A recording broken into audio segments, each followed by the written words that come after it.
अध्याय 8। मेरा मन सामान्य कब होता है?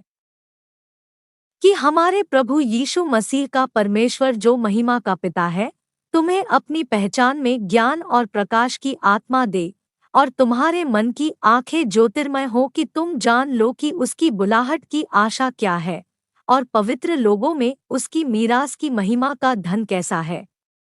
इफिसियों 1:17-18। यहाँ यह ध्यान दे कि पौलुस प्रार्थना करता है कि आपकी और मेरी हृदय की आंखें खुल जाए, जिससे हमें ज्ञान प्राप्त हो जाए।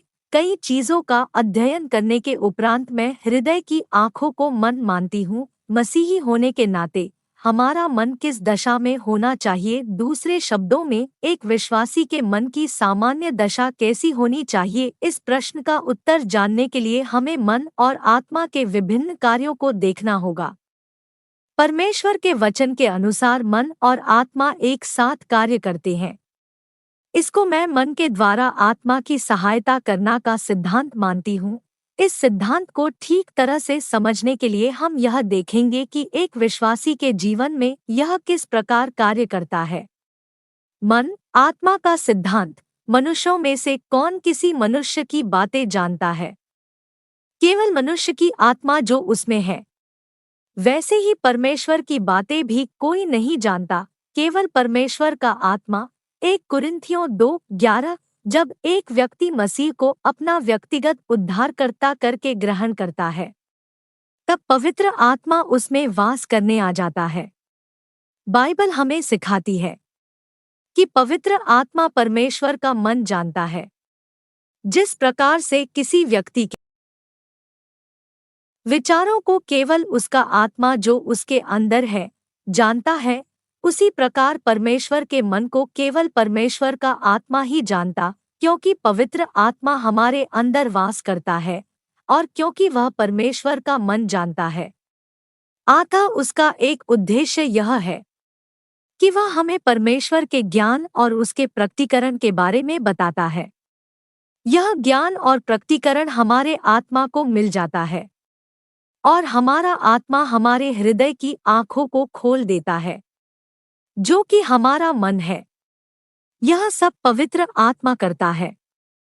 अतः हम व्यवहारिक स्तर पर समझ सकते हैं कि आत्मिक तौर से हमें क्या मिला है। सामान्य अथवा असामान्य, विश्वासी होने के नाते हम आत्मिक हैं एवं हम शारीरिक भी हैं। शारीरिक आत्मिक को नहीं समझ पाता है। अतः यह अति आवश्यक है कि हमारे मन प्रकाशित हो जाए और हम इस बात को जान ले कि हमारी आत्मा में क्या हो रहा है।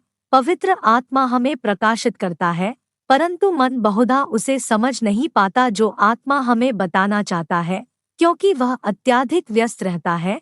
अत्याधिक व्यस्त मन असामान्य होता है। मन जब विश्राम की दशा में होता है, तब वह सामान्य होता है। रिक्त नहीं, परंतु विश्राम में वर्टिकल बार मन चिंता, भय, तर्क आदि से भरा हुआ नहीं होना चाहिए। यह शांत, प्रसन्न और स्थिर होना चाहिए। जब हम इस पुस्तक के दूसरे भाग में जाते हैं, तो हम मन की कई असामान्य अवस्थाओं का निरीक्षण करेंगे और हम पाएंगे कि यह अवस्थाएं हमारे स्वयं के मन की ही है। यह समझना अति आवश्यक है कि मन को सामान्य अवस्था में रखना आवश्यक है, जैसा कि इस अध्याय में वर्णित है। अपने मन की अवस्थाओं से इसकी तुलना कीजिए और तब आप देखेंगे कि पवित्र आत्मा द्वारा बहुत थोड़ा हमें क्यों दर्शाया गया है और क्यों हम बुद्धि और दर्शन की कमी का अनुभव करते हैं। याद करें, पवित्र आत्मा एक विश्वासी के मन को प्रकाशित करता है। पवित्र आत्मा परमेश्वर की सूचनाओं को व्यक्ति की आत्मा तक पहुंचाता है, और यदि उसका मन और आत्मा एक दूसरे की सहायता कर रहे हैं, तब वह दैवीय ज्ञान और सत्य प्रकटन में चल सकता है। परंतु यदि उसका मन अत्यधिक व्यस्त है, वह इस बात को नहीं जान पाएगा जो परमेश्वर उसे उसकी आत्मा द्वारा बताने का प्रयत्न कर रहा। धीमा शब्द, उसने कहा, निकलकर यहोवा के सम्मुख पर्वत पर खड़ा हो। और यहोवा पास से होकर चला और यहोवा के सामने एक बड़ी प्रचंड आंधी से पहाड़ फटने और चट्टानें टूटने लगी, तो भी यहोवा उस आंधी में न था। फिर आंधी के बाद भूकंप हुआ, तो भी यहोवा उस भूकंप में न था।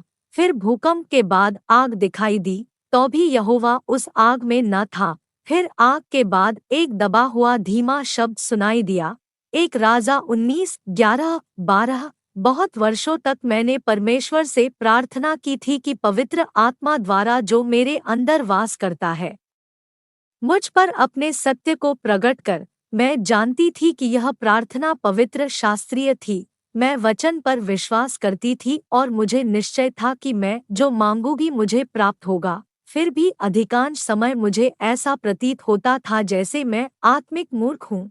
तब मैंने यह सीखा कि पवित्र आत्मा जो कुछ भी मुझ पर प्रकट करना चाहता है, उसे मैं ग्रहण नहीं कर पा रही थी, क्योंकि मेरा मन अत्यधिक व्यस्त और जंगली था। कल्पना कीजिए कि किसी कमरे में दो मनुष्य हैं। एक मनुष्य दूसरे मनुष्य को धीमे शब्दों में कोई रहस्य बताने का प्रयत्न कर रहा है। यदि उस कमरे में कोई तीव्र ध्वनि भरी हुई है, तो वह मनुष्य उस संदेश को नहीं सुन पाएगा। जबकि संदेश सुना दिया गया है, जब तक वह ध्यान से नहीं सुनेगा वह उस संदेश को नहीं सुन पाएगा। परमेश्वर की आत्मा और हमारी आत्मा का बातचीत करने का भी यह ही तरीका है। पवित्र आत्मा मृदुभाषी है।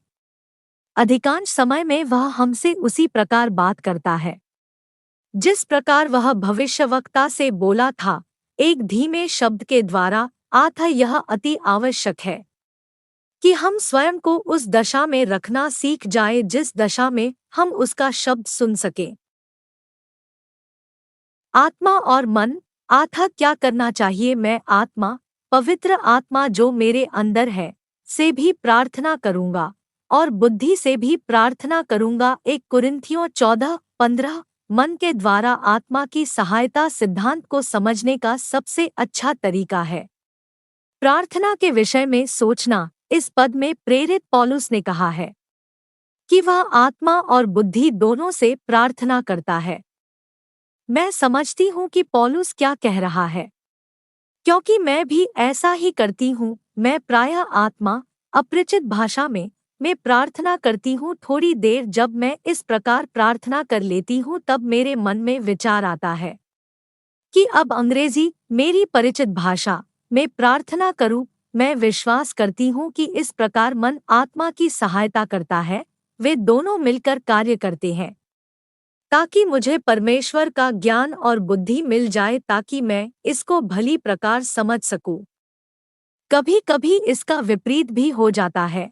कई बार ऐसा होता जब प्रार्थना करना चाहती हूँ और स्वयं को परमेश्वर के सम्मुख रख देती हूँ। यदि मेरी आत्मा में कोई विशेष तनाव नहीं है, तब मैं अपने मन से प्रार्थना करना प्रारंभ करती हूँ। मैं परिस्थितियों और कुछ मुद्दों के लिए जिन्हें मैं जानती हूँ प्रार्थना करती हूँ। कभी कभी यह प्रार्थनाएं अरोचक प्रतीत होती है। मेरी आत्मा द्वारा कोई सहायता नहीं मिलती, मुझे संघर्ष करना पड़ता है। अतः मैं दूसरे विषय पर चली जाती हूँ जिसे मैं पहले से ही जानती हूँ। मैं ऐसा करती रहती हूँ जब तक पवित्र आत्मा जो मेरे अंदर है मेरे साथ किसी मुद्दे को नहीं ले लेता। जब वह ऐसा करता है तब मैं यह जान जाती हूँ कि अब वह इस मुद्दे पर प्रार्थना करना चाहता है। इस प्रकार मेरा मन और मेरी आत्मा मिलकर कार्य करते हैं, एक दूसरे की सहायता करते हुए परमेश्वर की इच्छा को पूरी करते हैं। अन्य भाषाएं और उनका अर्थ। इस कारण जो अन्य भाषा बोले वह प्रार्थना करे कि उसका अनुवाद भी कर सके। इसलिए यदि मैं अन्य भाषा में प्रार्थना करूं तो मेरी आत्मा प्रार्थना करती है, परंतु मेरी बुद्धि काम नहीं देती। यह फल नहीं लाती और किसी को लाभ नहीं होता। 1 कुरिन्थियों 14:13-14। दूसरा उदाहरण जहां आत्मा और मन मिलकर काम करते हैं वह है अन्य भाषाओं में बोलना और उनका अर्थ भी बताना। जब मैं अन्य भाषाओं में बात करती हूँ मेरा मन फल रहित होता है जब तक परमेश्वर मुझे अथवा और किसी को उसका अर्थ बताने की जो मैं बोल रही हूँ समझ न दे दे। और तब मेरा मन फलदायक बन जाता है। कृपया इसे अपने मन में उतार लें कि भाषाएं और उनका अनुवाद वरदान नहीं है। संदेश को शब्द व शब्द उतार देना अनुवाद होता है, जबकि व्याख्या में एक व्यक्ति उस ज्ञान को बताता है जो दूसरे व्यक्ति ने कहा है, परंतु व्याख्या करने वाला उसे अपनी शैली और अपने व्यक्तित्व के अनुसार उसे बताता। यहाँ मैं एक उदाहरण प्रस्तुत करती हूँ। बहन स्मिथ गिरजे में एक अन्य भाषा में संदेश दे रही है। यह उनकी आत्मा से आ रहा है, परंतु न तो वह और न ही कोई अन्य व्यक्ति जानता है कि वह क्या कह रही है। परमेश्वर ने वह संदेश समझने की बुद्धि मुझे दे दी है, परंतु एक सामान्य तरीके द्वारा।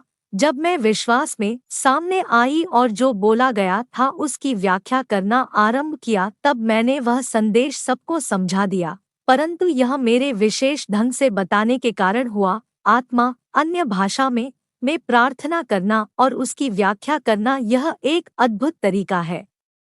मन द्वारा आत्मा की सहायता सिद्धांत को समझने का। आत्मा जो भी कहता है, मन को उसकी समझ दी गई है। अब इस बात पर विचार करें, यदि बहन स्मिथ एक अन्य भाषा में बोलती है और उसकी व्याख्या करने के लिए परमेश्वर किसी को ढूंढ रहा है, वह मेरे पास से निकल जाएगा यदि मेरा मन अत्यधिक व्यस्त और जंगली है और परमेश्वर की बात को नहीं सुन पा रहा है। यदि वह मुझे उसका अर्थ बता भी दे तो भी मैं उसको ग्रहण नहीं कर पाऊंगा। जब मैं प्रभु में जवान थी और आत्मिक वरदानों के विषय में सीख रही थी, तब मैं भाषाओं में प्रार्थना किया करती थी। कुछ समय बीतने के बाद मैं अपने प्रार्थना जीवन से उकता गई। जब मैंने परमेश्वर को इसके बारे में बताया, तब उसने मुझे यह बात सिखाई कि यदि मैं उकता गई हूँ तो वह इसलिए कि मैं जो प्रार्थना करती हूँ उसको मैं समझती नहीं हूँ। तो भी मैं यह मानती हूँ कि मैं जो कह रही हूँ उसको मुझे समझना आवश्यक नहीं, परंतु इस प्रकार की प्रार्थना असंतुलित होती है और फलदायक नहीं यदि मैं उसे समझती नहीं हूँ। शांत सावधान मन, जिसका मन तुझ में धीरज धरे हुए है, उसकी तू पूर्ण शांति के साथ रक्षा करता है, क्योंकि वह तुझ पर भरोसा रखता है।